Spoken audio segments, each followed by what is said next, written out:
एक आदमी को कहीं से एक अंगूठी मिली, तो कहीं ऐसे ही चलते राह में मिली थी, तो उसने सोचा देख लूँ एक बार, इसको चेक करा लूँ। तो चेक कराने दुकानदार के पास गया। दुकानदार ने कहा ये तो ऐसी लोहे वोहे की है, कोई सोना चांदी नहीं है।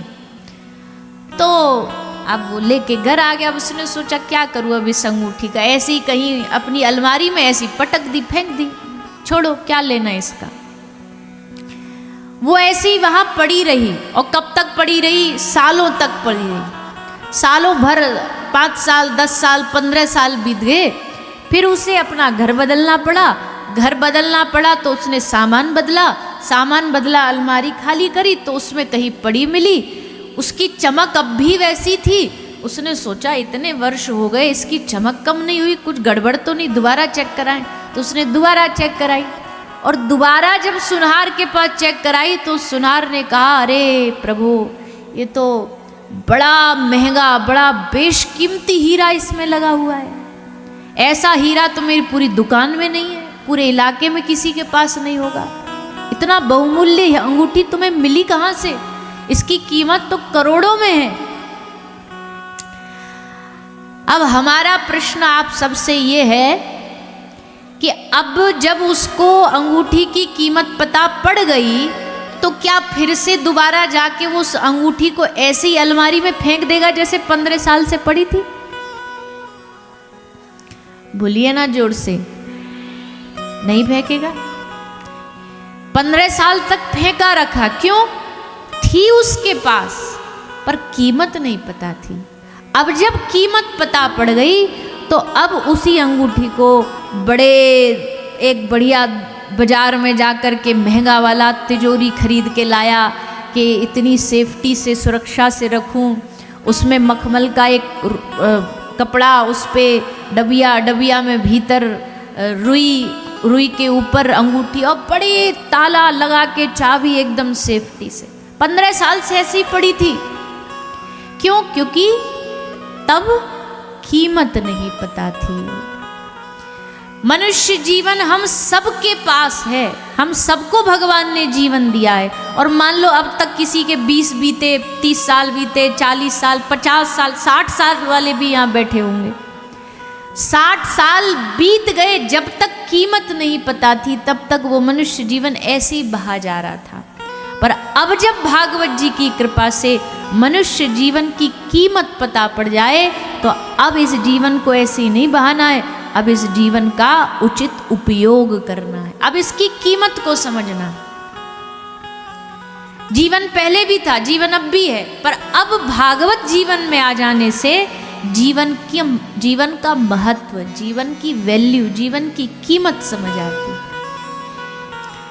भैया देखो, संसार में भगवान ने सबको बराबरी का समय दिया है, बराबरी का टाइम दिया। हर एक आदमी के पास कितने घंटे हैं? कितने घंटे हैं? और जोर से बोलो। 24 घंटे। किसी के पास यहां ऐसा तो कोई नहीं बैठा जिसको एक्स्ट्रा 1 घंटा मिला हो, 25 घंटे। कोई बड़े से बड़ा, कोई धनवान हो, साधु महात्मा हो, गरीब हो, नौजवान हो, बूढ़ा हो, देश में रहता हो, विदेश में रहता हो, सब के लिए भगवान ने बराबरी का समय दिया, कोई भेदभाव नहीं। साधुओं के लिए बराबरी का समय, गृहस्थियों के लिए बराबरी का समय। अब बस बात यह है कि उस 24 घंटे का उपयोग कौन कहां कहां कर रहा है, कौन कहां कहां कर रहा है। जीवन भगवान ने ज्यादा से ज्यादा किसी को 100 साल का दिया हुआ, 105, 110 साल का दिया हुआ। अब उसके बीच में कौन क्या करना चाह रहा है, ये निर्णय कौन करेगा? देखो, जन्म लाभ जीवन मरण, हानि लाभ जीवन मरण, यश अपयश विधि हाथ। हमारे हाथ में क्या नहीं है? जन्म और मरण हमारे हाथ में नहीं है। है क्या? जन्म हमारे हाथ में था? नहीं था। इसलिए कहीं भी भगवान ने कर्म अनुसार भेज दिया, वहां आ गए। मरण हमारे हाथ में है? बोले नहीं भैया, मैं तो ये वाली तारीख को मरूंगा, ये बढ़िया वाला दिन है। मरण हमारे हाथ में नहीं है। हानि लाभ भी हमारे हाथ में नहीं है। पुरुषार्थ हाथ में है, पुरुषार्थ मतलब मेहनत कर सकते हो, पर अब कितनी हानि, कितना प्रॉफिट, कितना लॉस मिलेगा, वो तो भैया हमारे अपने कर्मों से भाग्य बना और फिर भाग्य पर निर्भर है। तो जन्म लाभ हानि लाभ हमारे हाथ में नहीं, जन्म मरण हमारे हाथ में नहीं है, यश अपयश विधि हाथ, ये भी हमारे हाथ में नहीं है। कभी कभी किसी को इतना यश भगवान दे देते हैं दुनिया में, वो किसने दिया? भगवान की कृपा ने दिया, उनकी कृपा देती है। अपयश भी उनके ही हाथ में है। फिर इंसान के हाथ में क्या रहा? जब सब कुछ भगवान के ही हाथ में है तो हमारे हाथ में क्या है? बोले हमारे हाथ में जन्म और मरण नहीं है, पर हमारे हाथ में जीवन है। आप जीवन को कैसे जीना चाहते हो वो आपके हाथ में। समय का कहाँ उपयोग करना चाहते, अब चाहो तो आप 1 बजे से 4 बजे तक तो सोने का समय है, हमारे ब्रज भाषा में कहें तो लुटी का समय है।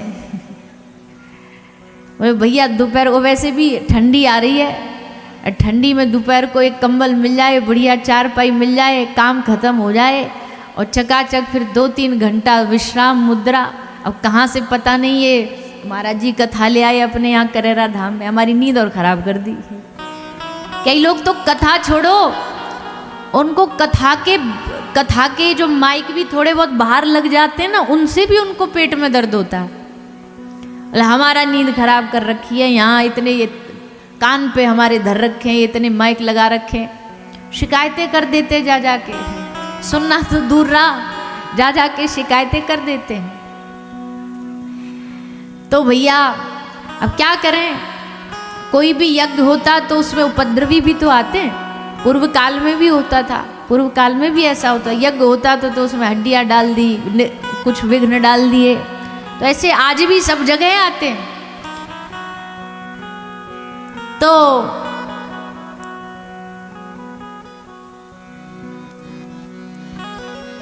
इतने समय अब बैठ करके आराम करते, इतने समय घर बैठते आराम से बढ़िया चाय कॉफी पीते, समोसा कचौरी खाते, कहाँ यहाँ कथा में ला करके बिठा दिया। तो अभी ये बात समय उपयोगिता की जो नहीं समझा वही करेगा, पर जो समझ गया उसको पता है। भैया देखो, आपका पूरा साल के जितने 365 दिन होते हैं, उसमें जितने भी दिन 7 दिन छोड़ के बचे, वो सारा जीवन बस ऐसे ही बहा जा रहा है। पर उस पूरे साल में ये जो 7 दिन आप भगवान के चरणों में बैठ के कथा सुनोगे ना, असल में साल के सबसे उत्तम दिन यही माने जाएंगे, सबसे श्रेष्ठ दिन यही माने जाएंगे। 7 दिन तो हम आपके बीच 7 दिन इसलिए बोल रहे, हो सकता आप फिर आगे फिर कथा सुनो तो उसमें अलग बात है, उसमें आप कहीं भी फिर सुनो, वो दिन श्रेष्ठ माने जाएंगे। असल में लोग कहते ना, अरे भैया आज तो हमारा दिन ही खराब था, आज तो हमारा दिन ही बेकार था। कौन सा दिन बेकार होता जानते हो?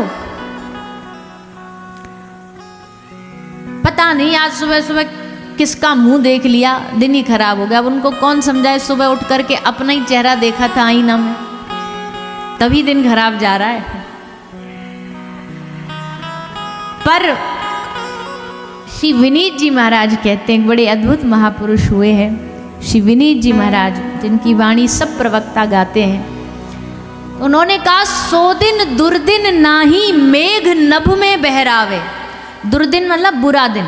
बुरा दिन वो नहीं है कि पूरा आसमान में उमड़ घुमड़ के बारिश हो रही है। अदिन उपिंद्र कर जगत गिरावे, सारा जगत भी पानी में बह जाए ना, वो भी बुरा दिन नहीं है। 100 दिन दुर्दिन नाही पेट को अन्न ना पावे। भूखे भी रह गए, बोले आज तो दिन खराब, रोटी नहीं मिली खाने को, बोले वो भी बुरा दिन नहीं है। 100 दिन दुर्दिन नाही पेट को अन्न ना पावे। लेकिन दुर्दिन कौन सा है? 100 दिन दुर्दिन नाही प्रेमी संबंधी बिछड़त जावे। पर श्री विनीत जी महाराज कहते हैं कि श्रवण पड़े ना हरि कथा, 100 दिन दुर्दिन जानी। कौन सा दिन बुरा दिन है? बोले जिस दिन भगवान की कान में थोड़ी बहुत कथा नहीं गई ना, समझो आज का दिन कुछ हमसे अपराध हुआ जो आज भगवान की कथा नहीं सुन पाए। आज जरूर कुछ हमने गलत किया होगा जो आज कथा नहीं मिली हमें सुनने को। और जिस दिन कथा सुनने मिल जाए तो वो दिन कैसा है? वो दिन हमारे जीवन का सर्वश्रेष्ठ दिन है। तो आप तो बड़े भाग्यशाली हो, महाराज जी ने कृपा करके आपके इस करेरा क्षेत्र में सुंदर से धाम में कथा का आयोजन कराया है।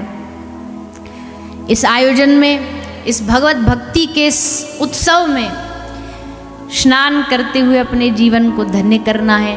कल भक्ति ज्ञान वैराग की कथा आप सबने श्रवण करी। भक्ति का एक अंग है ज्ञान। हर एक भक्त को ज्ञानी होना चाहिए, पर कौन सा ज्ञान?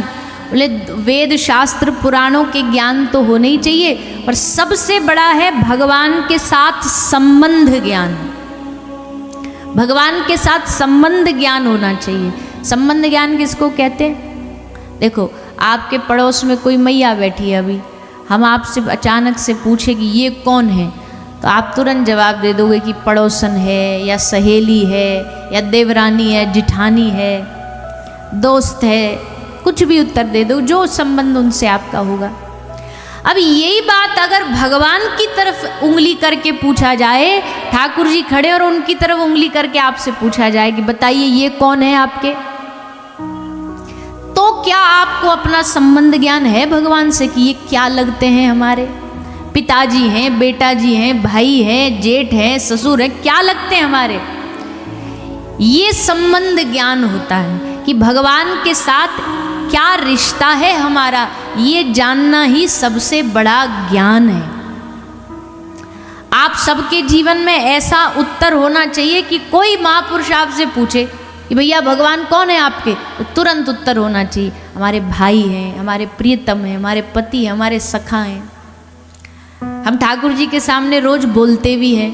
क्या बोलते हैं? याद करो, सोचो, हाथ जोड़ के क्या बोलते हैं आरती करते हुए? त्वमेव माता, बोलो, त्वमेव च सखा,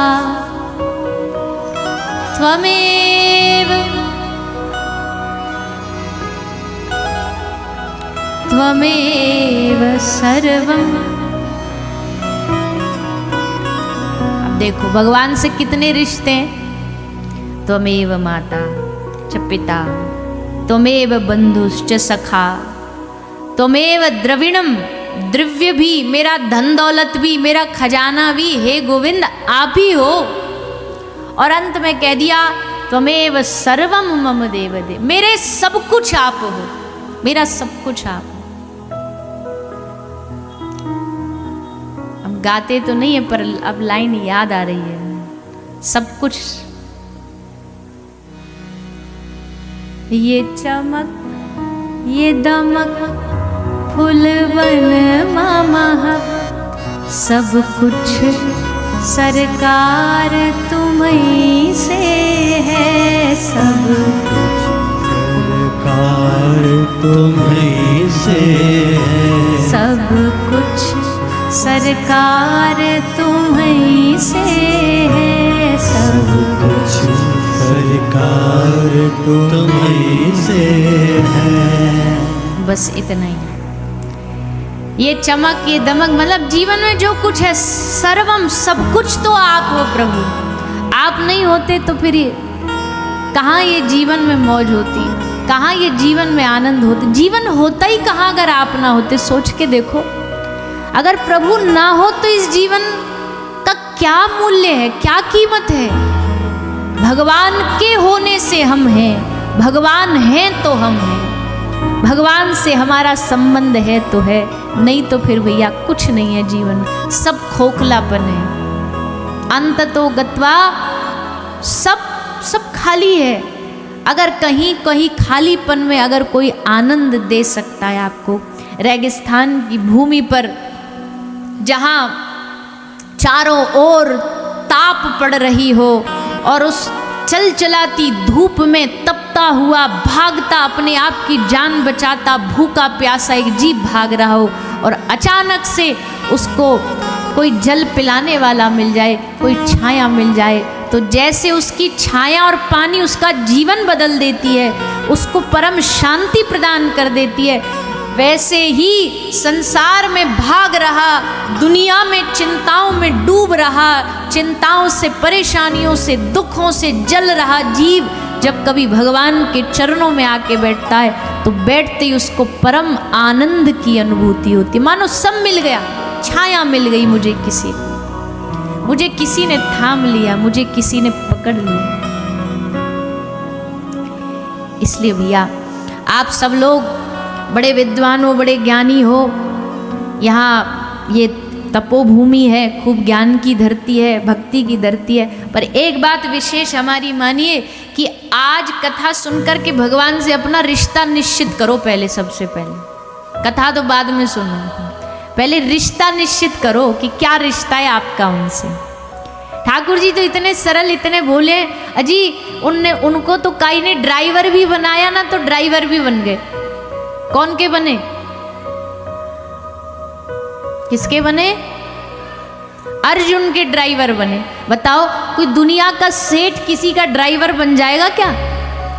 नौकर ये कहे कि आज मैं मालिक बनूंगा, तुम मेरे दास बन जाओ, कहेगा दिमाग खराब है तुम्हारा, बुद्धि ठीक है तुम्हारी, हम तुम्हारी गाड़ी चलाएंगे।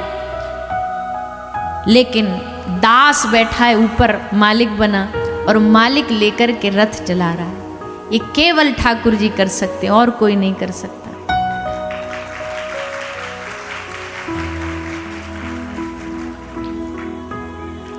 कहीं द्वारपाल बन गए हैं, नामदेव जी के घर आके मजदूरी कर रहे हैं।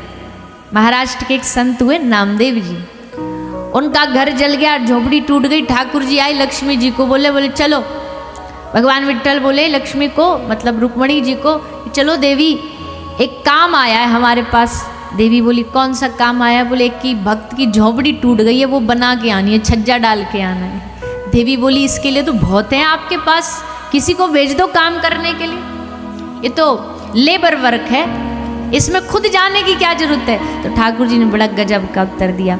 भगवान ने कहा मैं किसी अपने सेवक को भेज दूँ, वो झोपड़ी क्या महल बना दे उसको रहने के लिए, लेकिन अपने भक्त के लिए अपने हाथ से सेवा करने का जो सुख है वो तो मैं ले सकता हूँ ना, वो तो मैं लेना चाहता हूँ। मैं खुद जाना चाहता हूँ, खुद जाके अपने हाथ से अपने भक्त के लिए उसकी झोपड़ी बनाना चाहता हूँ। बताओ ऐसा भगवान कहीं मिलेगा हमें?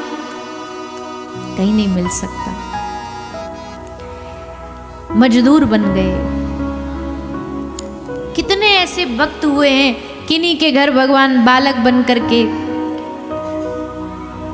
एक भक्त हुए त्रिलोचन दास जी, सुनो सब ध्यान से कथा। भक्त की कथा सुनने से ठाकुर जी कृपा मिलती है। एक वैश्य भक्त थे, ये संत ज्ञानेश्वर जी के शिष्य थे, परम भक्त थे, पर इनको कोई संतान नहीं थी, कोई बालक बच्चा नहीं था। इनको कोई फर्क भी नहीं पड़ता था कि संतान नहीं, पर इनके मन में एक बात जरूर आती थी, क्या?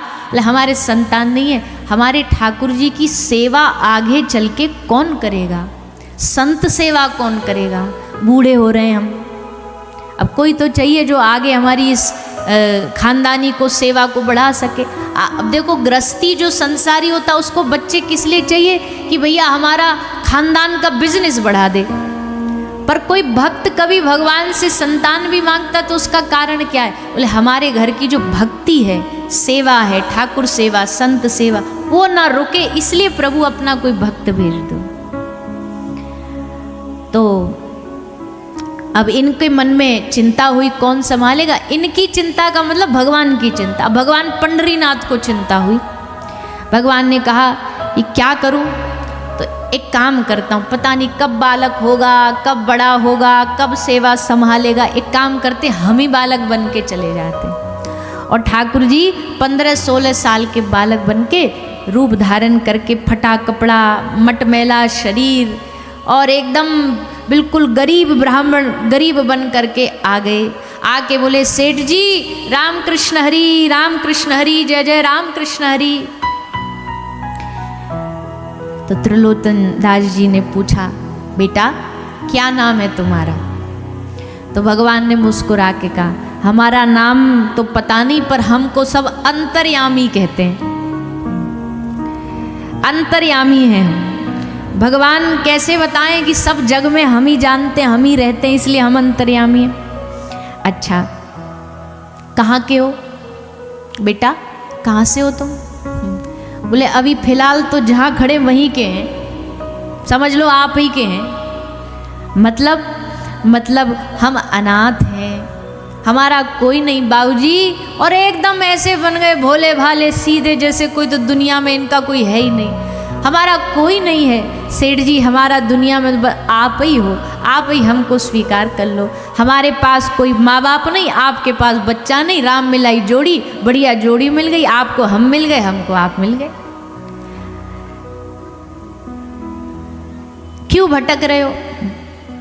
कोई काम जानते हो? बोले हाँ सर्वगुण संपन्न है हम, काम तो हमसे जो करवाना करवा लो, सर्वगुण संपन्न है। तो ठाकुर जी की और संत सेवा कर सकते हो? बोले यही तो हमारा जीवन है, आप हमें रख के देखो। और भैया आए, आकर के 16 साल के बालक को ठाकुर जी को श्री त्रिलोचन दास जी ने अपने घर में रख लिया। और ठाकुर जी अंतर्यामी, नाम उनका अंतर्यामी पड़ गया। 13 महीने तक नौकर बनकर के सेवा करी त्रिलोचन दास जी के। लगातार सेवा, झाड़ू पोछा चौका, कपड़ा धोना, साधुओं के चरण धोना, सब सेवा ठाकुर जी अंतर्यामी ने करी त्रिलोचन दास जी के घर। अब बताइए, कोई इनको अगर अपने घर में काम भी कराने पर आए ना, तो ये तो वो भी कर सकते हैं, पर कोई रिश्ता बनाए तो हम सबको ठाकुर जी से संबंध बनाना बहुत जरूरी है। तो ज्ञान का मतलब, भागवत का ज्ञान क्या है? क्योंकि भागवत में 4 अक्षर है, भा ग व और त। ये चारों अक्षर के क्या क्या प्रदान करते? भ का मतलब है भक्ति, ज्ञ का मतलब है ज्ञान, व का मतलब है वैराग्य, और त का मतलब है तत्व और त्याग भी। मतलब भक्ति ज्ञान वैराग्य देने वाली भागवत है, और तत्व के यानी प्रभु के दर्शन कराने वाली भागवत है। तो भागवत का ज्ञान क्या है? भागवत का ज्ञान इतना ही है कि इतना सा जान लेना कि मैं रघुपति का हूँ, मैं ठाकुर जी का हूँ, और ठाकुर जी मेरे हैं। कौन कौन है ठाकुर जी का? हाथ उठा के बताओ। पक्का वाले हो कि झूठे वाले हो? हाँ, यहाँ हाथ उठाने में जोर नहीं पड़ता। अच्छा, आप हो ठाकुर जी के, ठाकुर जी आपके ऐसा व्यवहार भी करते हो उनके साथ? अब आपका कोई अपना हो, उसको घर में बंद करके चले जाओगे क्या? भगवान को तो 2 मिनट में ताला लगा के चले जाओगे। 4-4 दिन तक वो घर में पड़े ही है, ना भोजन है, ना पानी है, ना आरती है, ना उनका भोग है, ना सेवा, कुछ नहीं। ये कोई अपनापन होता है? अपनापन ये संग लेके जाओ। कहीं कोई थोड़ा 1-8 घंटे 1-8 रात के लिए जा रहे हो तो सेवा किसी को सौंप के जाओ, तब अपनापन माना जाएगा। तब माना जाएगा हाँ, इनको आप सचमुच अपना मानते हो, रिश्ता निभाते हो।